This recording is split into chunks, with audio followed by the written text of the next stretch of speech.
ഞങ്ങൾക്ക് ഇപ്പോഴും ഏത് സർക്കാർ വന്നാലും ശരി അതിൻ്റെതായിട്ടുള്ള നമുക്ക് ജനാധിപത്യത്തിന്റെ അടിസ്ഥാനത്തിൽ വരുന്നതായിട്ടുള്ള വല്ല വ്യക്തിയെ സംബന്ധിച്ചിടത്തോളം അവർ ഈ സമൂഹത്തിനും എല്ലാവർക്കും വേണ്ടി പ്രവർത്തിക്കുന്നതായിട്ടുള്ള നീതിപരമായിട്ട് എല്ലാ സമൂഹത്തിനും എല്ലാ വിഭാഗത്തിനും നീതി ലഭിക്കുവാൻ തക്കവണ്ണം നമ്മൾ അതിന് പ്രവർത്തിക്കുന്നുണ്ട് അല്ലെങ്കിൽ സപ്പോർട്ട് ചെയ്യുന്നുണ്ട്.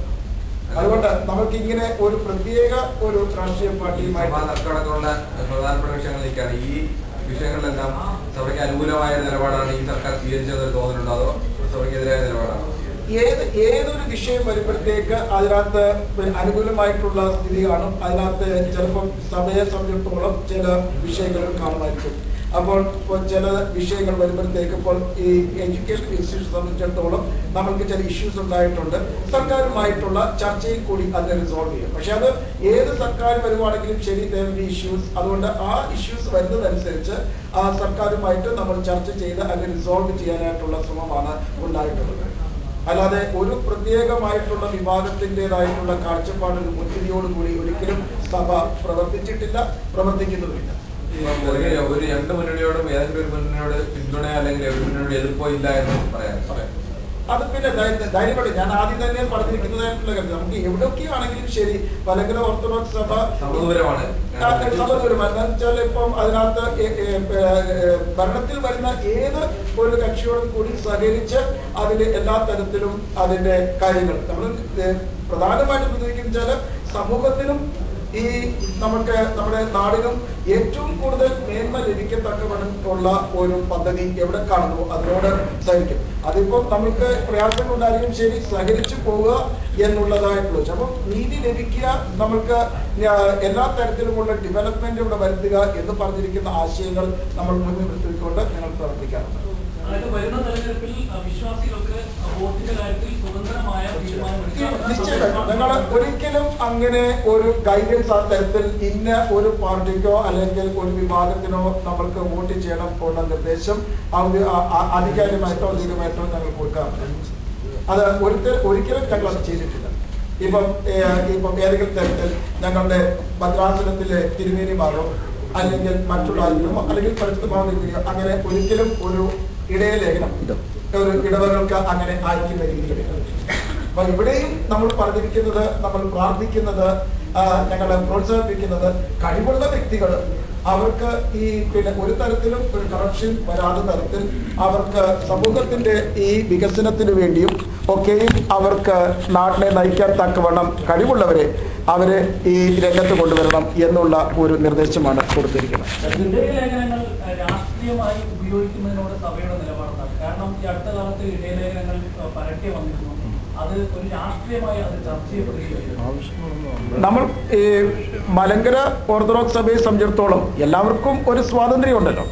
അപ്പം ആ സ്വാതന്ത്ര്യത്തിൻ്റെതായിട്ടുള്ള അടിസ്ഥാനത്തിൽ നമ്മൾ പറഞ്ഞിരിക്കുന്നത് അവർ തീരുമാനിക്കാനായിട്ട്. അപ്പോൾ മലങ്കര ഓർത്തഡോക്സ് സഭയെ സംബന്ധിച്ചിടത്തോളം അങ്ങനത്തേതായിട്ടുള്ള ഒരു രീതി ഞങ്ങൾക്കില്ല എന്നേ ഞങ്ങൾക്ക് പറയാനൊക്കെയുള്ളൂ. അപ്പോൾ ഇതര സഭകളുടേതായിട്ടുള്ള പ്രവർത്തനങ്ങളെ കുറിച്ച് വിലയിരുത്താനായിട്ട് ഞങ്ങൾക്ക് ഇപ്പം താല്പര്യമില്ല. അപ്പം ഞങ്ങളുടെ രീതി എന്ന് വെച്ചാൽ മലങ്കര ഓർത്തഡോക്സ് സഭയുടെ രീതി ഇതാണ്. എപ്പോഴും നിഷ്പക്ഷമായിട്ട് നിന്നുകൊണ്ട് ഈ രാഷ്ട്രീയ തലത്തിൽ ഏറ്റവും ശ്രേഷ്ഠമായ തരത്തിൽ പ്രവർത്തിക്കുവാൻ കഴിവുള്ളവർ രംഗത്ത് വരണം എന്നുള്ളതായിട്ടുള്ള ആശയം. സീറ്റ് ചോദിച്ചിട്ടുണ്ടോ എന്നെനിക്ക് ചില വിഭാഗങ്ങൾ അതിനകത്ത് ഇങ്ങനെ പറഞ്ഞിട്ടുണ്ടെന്ന് വെച്ചാൽ, അപ്പോൾ നമ്മൾക്ക് എന്നെ സംബന്ധിച്ചിടത്തോളം അത് ഒരു കൺസേൺ റേസ് ചെയ്തിട്ടുണ്ടെന്നല്ലാതെ അങ്ങനെ ഒരു അവകാശം ആയിട്ട് ഇങ്ങനെ ചോദിച്ചിട്ടുണ്ടെന്ന് എനിക്ക് തോന്നുന്നില്ല. അല്ല, പല ഈ ലോക്കൽ കമ്മിറ്റീസും അവരുടേതായിട്ടുള്ള പ്രവർത്തനത്തിൽ ഓരോ പേരുകൾ നിർദ്ദേശിക്കും. സഭയായിട്ട് ഇങ്ങനെ ഒരു ഇങ്ങനെ ആൾക്കാരെ ജയിപ്പിക്കണം എന്നുള്ളതാണ്. ഇപ്പം ഈ രംഗത്ത് പ്രവർത്തിക്കുന്നവർക്ക് ഓരോരുത്തർക്കും അവരവരുടേതായിട്ടുള്ള താല്പര്യമുള്ള പേരുകൾ സജസ്റ്റ് ചെയ്ത് കാണും. അപ്പോൾ പക്ഷെ അങ്ങനെ ഈ ഒരു നേരത്തെ ഒരു തീരുമാനം അനുസരിച്ച് ഇങ്ങനെ ഇപ്പം ഈ സമൂഹത്തെ പ്രതിനിധീകരിക്കുന്നതായിട്ടുള്ള ചില വ്യക്തികളും സമൂഹത്തിലും അവർക്ക് ഓരോ പേരുകൾ അവിടെ ഇവിടെയും അവരുടെ കാഴ്ചപ്പാടിൽ അവർക്ക് നല്ല രീതിയിൽ പ്രവർത്തിച്ചിരിക്കുന്നതായിട്ടുള്ള രാഷ്ട്രീയക്കാരെ അംഗീകരണം കിട്ടണം എന്നുള്ളത് അവർ ശുപാർശ ചെയ്ത് കാണും. എന്തോ അല്ല, ഞാൻ ഇതിപ്പം ഏത് രംഗത്ത് വരുന്നതായിട്ടുള്ള അല്ലെങ്കിൽ കഴിവുള്ള ഒരു വ്യക്തിയാണെങ്കിലും ശരി, അവരവരുടേതായിട്ടുള്ള ശുപാർശ ചെയ്യാനായിട്ടുള്ള താല്പര്യവും അല്ലെങ്കിൽ സ്വാതന്ത്ര്യവും ഉണ്ട്.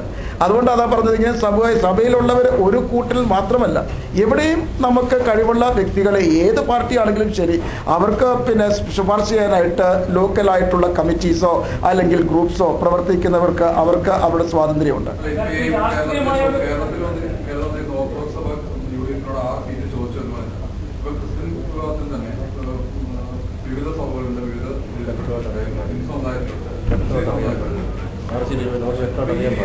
ഓരോ സമുദായങ്ങളും കേരളത്തിൽ മുന്നണികളോട് സീറ്റ്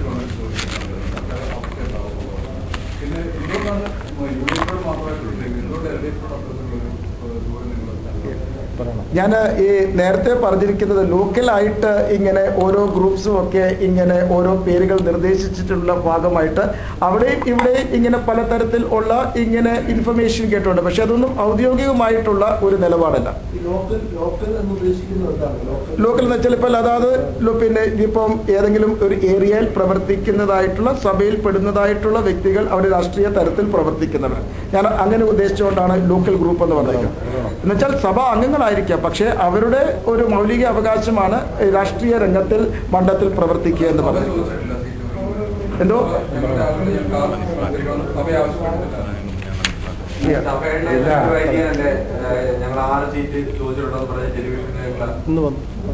അത് കൂടുതൽ കൂടെ മാറിക്കൊണ്ടിരിക്കും. ഇന്നത്തെ ന്യൂസ് പേപ്പറിലുണ്ട് 15 സീറ്റ് ചോദിച്ചിട്ടുണ്ടെന്ന്. അത് ഓരോരുത്തരുടേതായ ഭാവനയാണ്. ഇതുവരെ അങ്ങനെ ഒരു സീറ്റ് ചോദിച്ചിട്ടില്ല എന്നാണ് തിരുമേനി പറഞ്ഞത്. തിരുമേനി തുടക്കത്തിൽ തന്നെ ഒരു കാര്യം പറഞ്ഞു, സഭ ഔദ്യോഗികമായി കേരളത്തിലെ രാഷ്ട്രീയത്തിൽ നിന്നല്ല ഇന്ത്യയിലെ മൊത്തം രാഷ്ട്രീയത്തിൽ ഇടത് വലത് പക്ഷത്തോട് ഒരു പ്രതികരണമില്ല. ജനങ്ങൾക്ക് പൂർണ്ണ സ്വാതന്ത്ര്യമുണ്ട്. സത്യസന്ധതയും കഴിവും അർഹതയുമാണ് ഞങ്ങളുടെ മാനദണ്ഡം. എന്നാൽ സഭയിലെ അംഗങ്ങൾ ഏത് രാഷ്ട്രീയ പാർട്ടിയിലും പ്രവർത്തിക്കാം. അവർ അർഹരാണെങ്കിൽ അവർക്ക് കൊടുക്കണം എന്ന് മാത്രമേ സഭയുടെ നിലപാടുള്ളൂ. ഇന്ന പാർട്ടിക്ക് വോട്ട് ചെയ്യണമെന്ന് ഞങ്ങൾ ഒരിക്കലും പറയത്തില്ല. അത് സഭയിലെ അംഗങ്ങളുടെ സ്വതന്ത്രമായ അവകാശമാണ്. ഇത് അതിനുവേണ്ടി തുടക്കത്തിലേ പറഞ്ഞത്, ഇപ്പോഴും അതാണ് സ്റ്റാൻഡ്.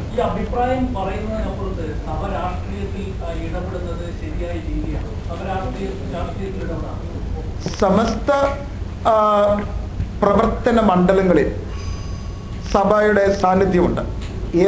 അപ്പം നമ്മൾക്ക് മാനുഷികമായ കരുതൽ നോക്കുമ്പോഴത്തേക്ക് ഈ സൃഷ്ടിപരമായിട്ടുള്ള സകല കാര്യത്തിലും ഒരു ഉന്നമനം മനുഷ്യനും മനുഷ്യ സമൂഹത്തിനും ഉണ്ടാകണം എന്ന് സഭ വിശ്വസിക്കുന്നു. അതുകൊണ്ട് ഈ രാഷ്ട്രീയം എന്ന് പറഞ്ഞിരിക്കുന്നത് മനുഷ്യന്റെ നന്മയ്ക്ക് വേണ്ടി പ്രവർത്തിക്കുകയും അഭിവൃദ്ധിക്ക് വേണ്ടിയും ശ്രമിക്കുകയും ചെയ്യുന്ന ഒരു രംഗമെന്ന നിലയിൽ സഭയിൽ നിശ്ചയമായിട്ടും അതിനൊരു കാഴ്ചപ്പാടുണ്ട്. ആ കാഴ്ചപ്പാടിനെ വ്യക്തമാക്കുന്നതായിട്ടുള്ള ഒരു ഉദ്ദേശമുണ്ട്.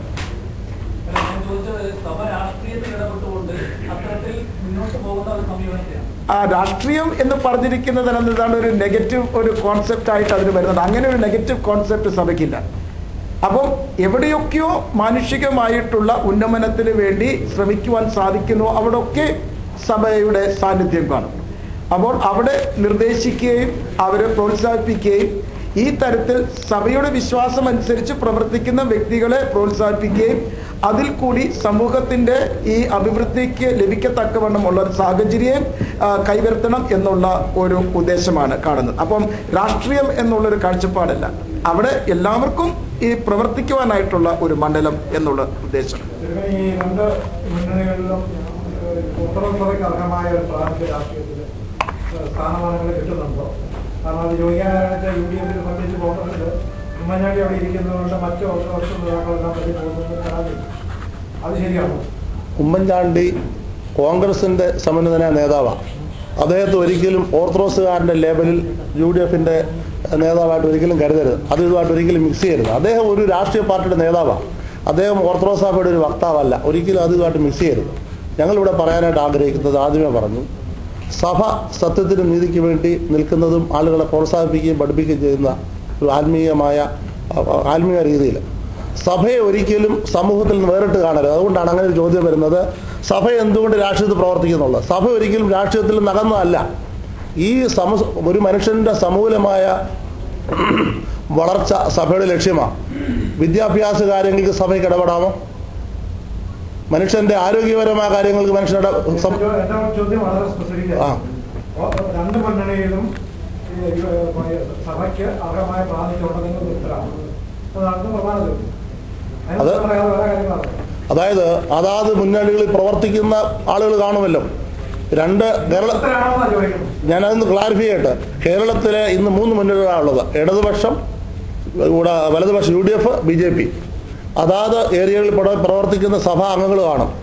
അവർക്ക് അർഹരായ പ്രാതിനിധ്യം ലഭിക്കുന്നില്ല എങ്കിൽ അവർ തീർച്ചയായിട്ടും അവരുടെ നേതൃത്വത്തോട് അവർ പറയുമായിരിക്കും. ആ സമയത്ത് സഭയോട് ആവശ്യപ്പെട്ടാൽ നിങ്ങൾ അവരോട് പറയാൻ പറയും. കഴിഞ്ഞ 5 വർഷം ഭരിച്ച LDF സർക്കാർ സഭയുടെ പ്രശ്നങ്ങൾ കേട്ടിട്ടുണ്ടോ? തിരുമേനി പറഞ്ഞു. ഓരോ വിഷയങ്ങളോട് ഓരോ വിധത്തിലാണ്. ഇവിടെ ഡൽഹി ഭദ്രാസനത്തിന്റെ അല്ല, കേരളത്തിലേക്ക് അറിയാം. ഞാനിവിടെ നേരത്തെ പ്രസ്താവിച്ചായിരുന്നല്ലോ. ഇപ്പം ഏത് ഭരണകക്ഷി വന്നാലും ശരി, ചില വിഷയങ്ങളിൽ നമ്മൾക്ക് പിന്നെ കൂടുതലായിട്ട് ചില യോജിപ്പ് കാണും, ചിലപ്പോൾ വിയോജിപ്പ് കാണും.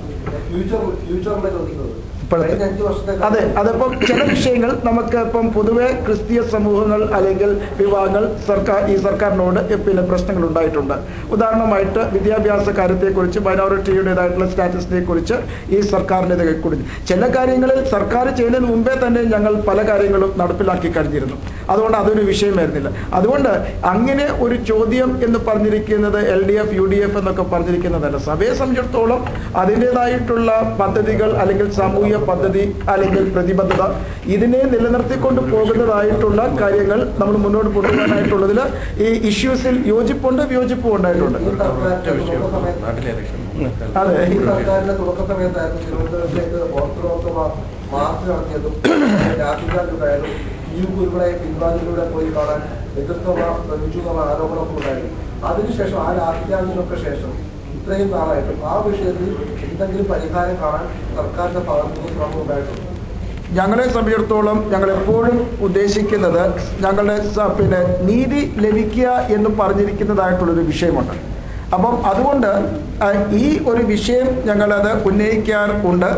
അപ്പോൾ അങ്ങനെയുള്ള ഓരോ കാര്യങ്ങളിൽ ഞങ്ങൾക്ക് ഈ ഏത് വിഭാഗത്തിൽ ഇതിന് പിന്നെ അധികാരത്തിൽ വരുന്നോ ആ ഒരു ഉദ്ദേശം നിലനിർത്തിക്കൊണ്ട് ഇടപെടാറുണ്ട്, സംസാരിക്കാറുണ്ട്.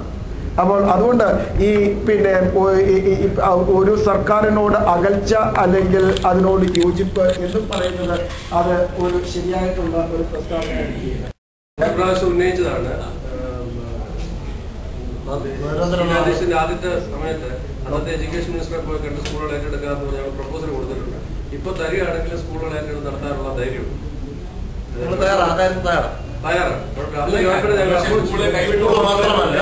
സ്കൂള് മാത്രമല്ല അതുപോലെ ബന്ധപ്പെട്ട സർക്കാരിന് ജനങ്ങൾക്ക് പ്രയോജനമുള്ള ഏത് പ്രൊജക്റ്റും ഏറ്റെടുക്കാൻ. ഇപ്പൊ തന്നെ ഈ ഞായറാഴ്ചത്തെ മീറ്റിങ്ങിന് ഡൽഹി ഡയസിന്റെ ഭാഗമായിട്ട് സ്ത്രീകളുടെ നമ്മുടെ നാട്ടിലെ അയൽക്കൂട്ടത്തിന്റെ രീതിയിൽ സ്ത്രീ ശക്തീകരണ സമൂഹങ്ങൾ ഉദ്ഘാടനം ചെയ്തു. ചീഫ് മിനിസ്റ്റർ അത് ഉദ്ഘാടനം ചെയ്തു. അവർക്ക് പ്രത്യേക പാസ്ബുക്ക് കൊടുത്ത് അത് ഉദ്ഘാടനം ചെയ്തിട്ട് അതിന്റെ പ്രോഗ്രാം ആരംഭിക്കാൻ വേണ്ടി ഒരു പ്രൊജക്ട് ഉണ്ട്. അതിന്റെ ഭാഗമായിട്ട് നടത്താൻ തീരുമാനിച്ചിരിക്കും. അപ്പൊ സ്കൂളുകൾ തരികയാണെങ്കിൽ അന്ന് ഞങ്ങൾ പോയി പ്രപ്പോസൽ കൊടുത്താണ്. അവരത് കൺസിഡർ ചെയ്യുന്നില്ല. തരികയാണ് ഏറ്റെടുത്ത് ചെയ്യാൻ തരാം. വീണ്ടും പ്രപ്പോസൽ കൊടുക്കാൻ തയ്യാറാണ്. ഞങ്ങൾ പ്രപ്പോസൽ കൊടുത്ത അതിന്റെ മറുപടി എങ്ങനെയായിരുന്നു? അത് പിന്നെ നരേന്ദ്രനാഥായിരുന്നു എഡ്യൂക്കേഷൻ മിനിസ്റ്റർ. സ്കൂളുകൾ ഏറ്റെടുക്കുന്ന മാത്രമല്ല ഈ ഡൽഹിയിലെ പ്രത്യേകിച്ച് മലയാളികളുമായിട്ട് ബന്ധപ്പെട്ട പല വിഷയങ്ങളും കഴിഞ്ഞ വർഷം ഡൽഹി മുഴുവനും നടന്നൊരു വലിയ സമരമാണ് നേഴ്സസിന്റെ സമരം. അതിന് ഞങ്ങളുടെ ചർച്ചിന്റെ നേഴ്സസ് ഫെലോഷിപ്പ് ശക്തമായി ഇവരോടൊപ്പം ഉണ്ടാകി അവരുടെ അവകാശങ്ങൾ നേടിയെടുക്കാൻ വേണ്ടി ശക്തമായി ഞങ്ങൾ സഹകരിക്കുകയും ഒരളവ് വരെ വിജയിക്കുകയും സർക്കാരിന് സമ്മർദ്ദം ചെലുത്തുവാൻ ഞങ്ങൾ ശ്രമിച്ചിട്ടുണ്ട്. ഒന്ന്. രണ്ടാമത് ഇപ്പോൾ ലിബിയയിലുണ്ടായ ഈ വാക്കേഷൻ ഈ സമയത്ത് ആദ്യമായിട്ട് ഇന്ത്യൻ എംബസിയെയും നോർക്കയും ബന്ധപ്പെട്ട് അതുപോലെ ഏഷ്യാനെറ്റിന്റെ ചാനലുകളും മറ്റെല്ലാ ചാനലുകളെയും ബന്ധപ്പെട്ട് ഈ വിവരങ്ങൾ അറിയിക്കുക ആളുകളെ കൊണ്ടുവരുന്നതിന് പ്രത്യേകമായിട്ട് സഭ നേതൃത്വം എടുത്തിട്ടുണ്ട്. ഇതുപോലെ ഏത് കാര്യങ്ങളും സോഷ്യൽ ഇഷ്യൂസിൽ ഇടപെടുന്നതിന് സഭയ്ക്ക് സന്തോഷമേ ഉള്ളൂ. ചെയ്യുന്നത് ഞങ്ങളുടെ ഒരു ഉത്തരവാദിത്വം. To pray together with people everywhere for those who have been affected by the tsunami, and we hope that every kind of assistance can be extended to mitigate the effects of the tsunami and in Japan.